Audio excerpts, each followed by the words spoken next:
ನಮಸ್ಕಾರ. ಇವತ್ತು ಎಂಥ ಒಂದು ದೃಶ್ಯ ನಿಮಗೆಲ್ಲ ಅಂದ್ರೆ 108 ಅಡಿಯ ವಿಶ್ವ ವಿರಾಟ ನಾರಾಯಣ ದರ್ಶನ. ಬೆಂಗಳೂರು ಈಜಿಪುರದಲ್ಲಿ ನೋಡಿ, ಪ್ರಪಂಚದಲ್ಲೇ ಇಲ್ಲ ಸಿಂಗಲ್ ಸ್ಟೋನ್ ಮೋನೋಲಿತ್ ಅಂತ ಹೇಳ್ತಾರೆ. ನಾಳೆ ಪ್ರತಿಷ್ಠಾಪನೆ, ಇವತ್ತಿಲ್ಲಿ ಬಂದಿದ್ದೀವಿ. ಎಲ್ಲ ವಿರಾಟ ವಿಶ್ವರೂಪ ದರ್ಶನ ನೋಡಿ. 108 ಅಡಿ ಇದೆ. 108 ಅಡಿ ಜನ ಎಲ್ಲ ಹೆಂಗ್ ನಿಂತಿದ್ದಾರೆ ನೋಡಿ.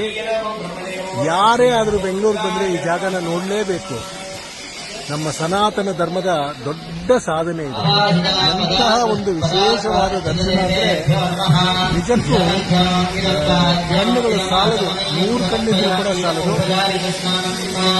ಬೆಂಗಳೂರು ಈಜಿಪುರದಲ್ಲಿ 108 ಅಡಿಯ ವಿಶ್ವ ವಿರಾಟ ನಾರಾಯಣ ದರ್ಶನ ಇವತ್ತು ನಿಮ್ಗೆಲ್ಲರಿಗಾಗಿ ಅರುಣಾಳನಿಂದ ನಮಸ್ಕಾರ.